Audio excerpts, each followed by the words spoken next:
नमस्कार दोस्तों, आप सभी का एक बार फिर से बहुत बहुत स्वागत है आपका स्टडी चैनल पर। हमारी ये एनसीईआरटी की सीरीज़ चल रही है जिसके अंदर हमारी 6th क्लास की जियोग्राफी कंप्लीट हो चुकी है।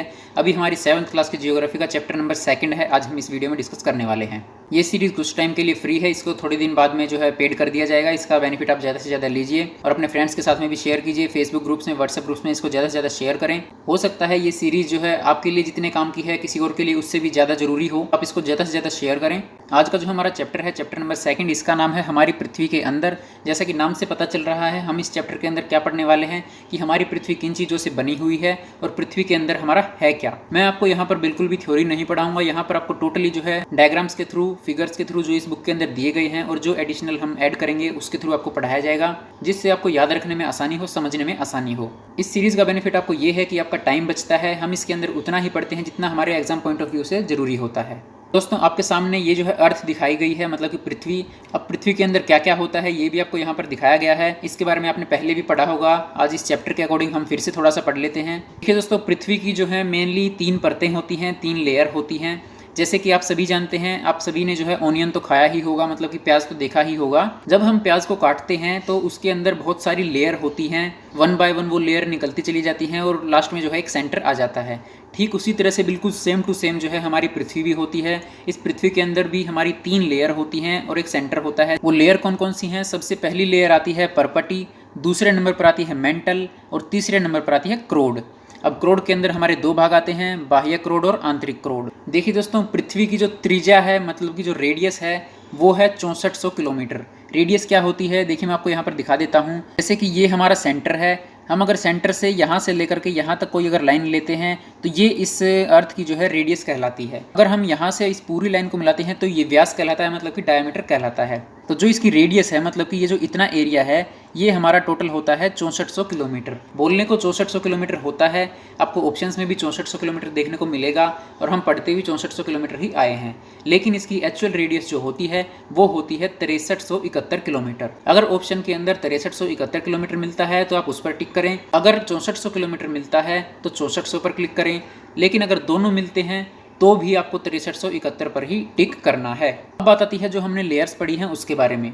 जो हमारी सबसे पहली लेयर होती है परपटी, ये सबसे पतली लेयर होती है। सबसे पतली का मतलब क्या है? जैसे हमने यहाँ पर जो रीड किया है, ये हमारी जो रेडियस होती है ये 6400 किलोमीटर के लगभग होती है, तो उसमें से 35 किलोमीटर जो होती है वो परपटी होती है।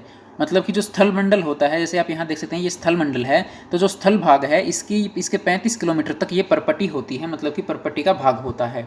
लेकिन ये 2 जगह पर अलग अलग होता है। जैसे कि हमारी पृथ्वी पर स्थल भाग है, उसी तरह से जल भाग भी है। तो जो हमारी पृथ्वी पर जितना भी स्थल भाग है उस एरिया के अंदर अगर परपटी को देखें तो वो हमारी 35 किलोमीटर की गहराई तक होती है। जबकि जो हमारा जल भाग है वहाँ पर तो ठोस भाग होता ही नहीं है। जैसे ही हम समुद्र की गहराई में जाते हैं, कहीं ना कहीं जाकर के तो सरफेस एरिया आएगा ही, तो वहाँ से लेकर के 5 किलोमीटर के गहराई तक जो है महासागर के तल के अंदर होती है परपटी। मतलब कि यहाँ पर 2 क्वेश्चन कैसे बनते हैं कि स्थल भाग पर जो परपटी की गहराई होती है वो होती है 35 किलोमीटर तक, और जो है महासागरीय तल पर जो होती है वो होती है 5 किलोमीटर तक। उम्मीद करता हूँ दोस्तों यहाँ पर आपको चीज़ें समझ आ रही हैं। दूसरी लेयर आती है मेंटल। आप यहाँ देख सकते हैं ये लिखा हुआ है मेंटल। अब मेंटल के अंदर क्या आता है? मेंटल की जो लेयर होती है ये दूसरी लेयर होती है, ये परपटी के बिल्कुल ठीक नीचे होती है। इसकी जो गहराई होती है वो 2900 किलोमीटर तक होती है। मतलब कि टोटल इसकी 2900 किलोमीटर अगर हम पृथ्वी के अंदर गहराई में जाएंगे तो वो मेंटल का लास्ट आ जाएगा यहाँ से लेकर के, और टोटल यहाँ तक अगर हम जाते हैं तो ये 2900 किलोमीटर तक ये जो है मेंटल होती है गहराई तक। तीसरी लेयर जो आती है वो आती है क्रोड। ये जो है रेड एरिया, ये हमारा टोटल जो है क्रोड का एरिया होता है। ये तीसरी लेयर होती है, सबसे अंदरूनी लेयर होती है, सबसे आंतरिक परत होती है।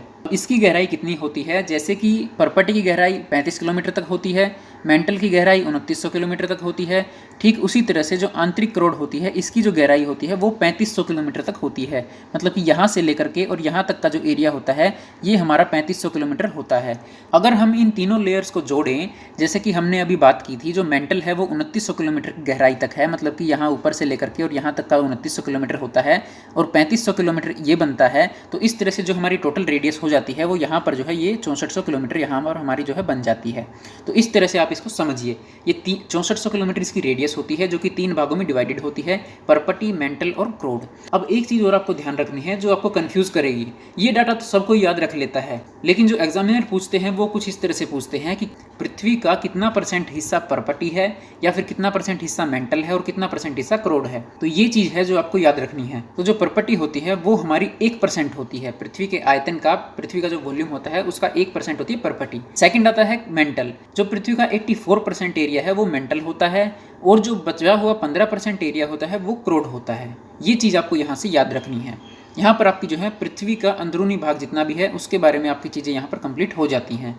अभी हम थोड़ा सा और आगे चलते हैं, इनके नाम के बारे में डिस्कस करते हैं। मैं यहाँ पर आपको 3 नाम बताने वाला हूँ जो आपको बहुत ही इंपॉर्टेंट है आपके लिए और वो आपको याद रखने हैं। इन तीनों लेयर्स के अलग अलग नाम हैं, वो नाम क्या है वो हम आगे बात करने वाले हैं। अभी ये देखिए आपके सामने ये जो डायग्राम दिखाई दे रहा है, इसके अंदर आप यहाँ ऊपर देखिए, यहाँ पर आपको दिखाई दे रहा है महाद्वीपीय पर्पटी, यहाँ दिख रहा है महाद्वीप, महासागर और महासागरीय पर्पटी। तो जितना भी पृथ्वी पर लैंड एरिया है, सरफेस एरिया है, मतलब कि स्थल भाग है, उसके अंदर जो हमारी हमने पढ़ा था अभी 35 किलोमीटर तक होती है, तो ये जो एरिया होता है ये हमारा बना होता है सिलिकॉन और एल्यूमिनियम से, तो इसको बोला जाता है Cl। ठीक उसी तरह से हमने पढ़ा महासागरों के अंदर जो पर्पटी होती है वो हमारी 5 किलोमीटर तक होती है, तो अब 5 किलोमीटर के अंदर होती है, इसको बोला जाता है सीमे। सीमे बोला जाता है क्यों? क्योंकि ये सिलिकॉन और मैग्नीशियम से मिलकर के बनी होती है। उम्मीद करता हूं दोस्तों आपको ये चीज़ें समझ आ रही होंगी, आपको याद रखने में भी आसानी होगी। अभी मैं आपको इसको बुक में भी दिखाऊंगा कि बुक में किस तरह से इसको लिखा हुआ है। ये देखिए दोस्तों आपके सामने यहाँ पर दिखाई दे रहा है, महाद्वीपीय संहति मुख्य रूप से सिलिका व एल्यूमिना जैसे खनिजों से बनी होती है, इसलिए इसे Cl बोला जाता है। और महासागर की जो पर्पटी है मुख्य रूप से सिलिका व मैग्नीशियम की बनी होती है, इसलिए इसको सीमे बोला जाता है। जो ये वाली जो 2 लेयर थी हमारी पर्पटी की, इनके 2 नाम तो हमने देख लिए, लेकिन जो एक लेयर जो हमारी सेंटर था, जो हमारा क्रोड था पृथ्वी का, उसका भी एक नाम है जिसको बोला जाता है नीफे। नीफे NIFE, जिसका मतलब होता है निकिल और फेरस। मतलब कि जो क्रोड होती है हमारी पृथ्वी की वो जो है निकिल और फेरस से मिलकर के बनी होती है, इसलिए इसको बोला जाता है नीफे। तो यहाँ पर जो है आपका एक पोर्शन कंप्लीट हो जाता है, मतलब कि पृथ्वी के अंदर क्या है, पृथ्वी की परतें कौन कौन सी हैं, तो ये पोर्शन जो है आपका यहाँ पर कंप्लीट हो जाता है। अब हम अगले पार्ट पर चलते हैं इसी चैप्टर के अंदर, जो कि है शैल व खनिज। शैल क्या होते हैं और खनिज क्या होते हैं, इनका इस्तेमाल कहाँ होता है, किस तरह से बनते हैं, कितने तरह के शैल होते हैं, इस बारे में हम यहाँ पर डिस्कस करेंगे। सबसे पहले हम बात करते हैं शैल होते क्या हैं। देखिए दोस्तों, जो हमारी पृथ्वी की पर्पटी होती है वो अलग अलग पदार्थों से मिलकर के बनी होती है और उन सभी पदार्थों को बोला जाता है शैल। मतलब कि कोई भी ऐसी चीज़ जो कि पृथ्वी की पर्पटी को बनने में मदद करती है उसको बोला जाता है शैल। ये कई तरह की होती हैं, जैसे आपको यहाँ पर बुक में दिया गया है। एक होती है आग्नेय शैल, एक होती है अवसादी शैल, एक होती है कायांतरित शैल। इसके बारे में हम आगे बहुत ही अच्छे तरीके से डिटेल में बात करने वाले हैं। दोस्तों यहाँ पर आपको एक और डायग्राम दिखाया गया है जिसके अंदर आपको ये चीज़ें दिखाई गई हैं, मैग्मा, आग्नेय शैल, अवसादी और कायांतरित शैल। और ये यहाँ पर आपको जो कंप्लीट दिखाया गया है, ये दिखाया गया है शैल चक्र। इसको बोला जाता है शैल चक्र। अब ये कैसे काम करता है, कौन कौन सी शैल होती हैं, इसके बारे में हम बात करते हैं। आप सभी जानते हैं पृथ्वी के अंदर मैग्मा होता है। जब ये मैग्मा जो है ज्वालामुखी से बाहर आता है तो ये पृथ्वी की सतह पर जम जाता है और जैसे ही ये ठंडा होता है तो ये आग्नेय शैल में बदल जाता है। तो इस तरह से बनी होती है आग्नेय शैल। ज्वालामुखी से निकला हुआ मैग्मा जब पृथ्वी की सतह पर आकर के ठंडा हो जाता है तो उसे बोला जाता है आग्नेय शैल। अब दूसरी बात आती है अवसाद शैल। जब यही आग्नेय शैल एक दूसरे से टकराकर या किसी नेचुरल प्रोसेस की वजह से छोटे छोटे टुकड़ों में बट जाते हैं, मतलब कि टूट जाते हैं, तो उनको बोला जाता है अवसादी शैल। यहाँ पर आपको बहुत सारे अवसादी शैल दिखाई दे रहे हैं। अब यही अवसादी शैल आपको यहाँ पर जूम करके दिखाया गया है, ये हमारी अवसादी शैल होती है जो कि आग्नेय शैल के टुकड़े होते हैं। अब बात आती है कायांतरित शैल कौन सी होती है। जैसा आप जानते हैं कि आग्नेय शैल जब टूटती हैं टुकड़ों के अंदर तो वो अवसादी शैलों में बदल जाती हैं, और जब ये वाली अवसादी शैल जो हैं किसी भी नेचुरल प्रोसेस की वजह से, टेम्परेचर, प्रेशर, किसी भी ऐसे प्रोसेस की वजह से जब ये किसी दूसरे फॉर्म में कन्वर्ट हो जाती हैं, बदल जाती हैं, तो उनको बोला जाता है कायांतरित शैल। देखा जाए तो शुरुआत मैग्मा से ही होती है और ये सिर्फ इनके बदले हुए रूप होते हैं जिनको इन्होंने अलग अलग शैलों के नाम दे दिए हैं। अब टेम्परेचर बढ़ेगा तो कोई भी चीज़ जो है वो पिघलना स्टार्ट कर देती है, तो ठीक उसी तरह से जब टेम्परेचर बढ़ता है तो ये कायांतरित शैल फिर से मैग्मा के अंदर बदल जाती हैं और ये प्रोसेस इसी तरह से चलता रहता है और इस पूरे प्रोसेस फ्लो को बोला जाता है शैल चक्र। किसी भी तरह के कोई भी डाउट के लिए आप जो है वीडियो में कमेंट जरूर करें। वीडियो अगर पसंद आ रही है तो इसको लाइक और शेयर जरूर करें। एक चीज और आपको यहाँ पर याद रखने वाली क्या है, देखिए दोस्तों, आग्नेय शैल के अंदर भी 2 टाइप होते हैं। पहला होता है अंतर्भेदी आग्नेय शैल, दूसरा होता है बहिर्भेदी आग्नेय शैल। अब इनमें क्या फ़र्क होता है, जब जो है दोस्तों देखिए मैग्मा जो है जब ज्वालामुखी से निकल करके बाहर पृथ्वी पर आकर के ठंडा होता है तो उसको बोला जाता है बहिर्भेदी आग्नेय शैल, मतलब कि बाहर आकर के वो ठंडा हुआ है। अब कई बार कंडीशन कैसी होती है, अंदर टेम्परेचर इतना ज़्यादा नहीं हो पाता है, जो मैग्मा है वो पृथ्वी से बाहर नहीं आ पाता है और वो जो है पृथ्वी के अंदर ही, मतलब कि ज्वालामुखी के अंदर ही जो है ठंडा हो जाता है।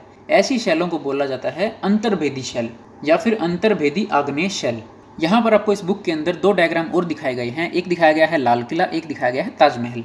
ये जो लाल किला और ताजमहल हैं ये शैलों से ही बने हुए हैं। जैसा आप यहाँ पर देख सकते हैं, ये लाल किला जो है लाल बलुआ पत्थर से बना हुआ है और ताजमहल जो है सफ़ेद संगमरमर से बना हुआ है। और ये जो सफ़ेद संगमरमर है ये हमारा पहले चूना पत्थर होता है, जो कि नेचुरल प्रोसेस के बाद में ये जो है पत्थर में कन्वर्ट हो जाता है, जिसको हम बोलते हैं सफ़ेद संगमरमर। तो इसी तरह से जो हमारी कायांतरित शैलें होती हैं ये भी नेचुरल प्रोसेस की वजह से दोबारा से पिघल जाती हैं। अभी हमने यहाँ पर पढ़ा कि पृथ्वी के अंदर क्या होता है और पृथ्वी की कौन कौन सी लेयर होती हैं और किन किन से मिलकर के वो बनी होती हैं, उनके क्या क्या नाम हैं।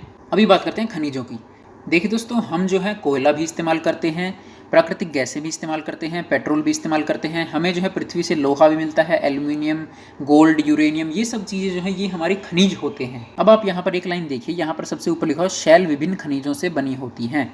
तो आपके सामने ये भी क्वेश्चन आ सकता है शैल किससे बनी होती हैं, तो आपको ऑप्शन दे दी जाएंगे। यहाँ पर आपके स्क्रीन पर जो क्वेश्चंस दिखाई दे रहे हैं, आप इन क्वेश्चंस के जो आंसर हैं कमेंट बॉक्स में दीजिए। अगर कमेंट नहीं कर सकते हैं तो आप खुद से इनको रिवाइज करें, ये आपके लिए ही बेनिफिशियल होगा। आप यहाँ पर वीडियो को पॉज करके देख सकते हैं। NCERT सीरीज का पूरी प्लेलिस्ट का लिंक जो है वीडियो के डिस्क्रिप्शन में अवेलेबल है, आप वहाँ पर क्लिक करके सभी वीडियोज़ एक साथ देख सकते हैं।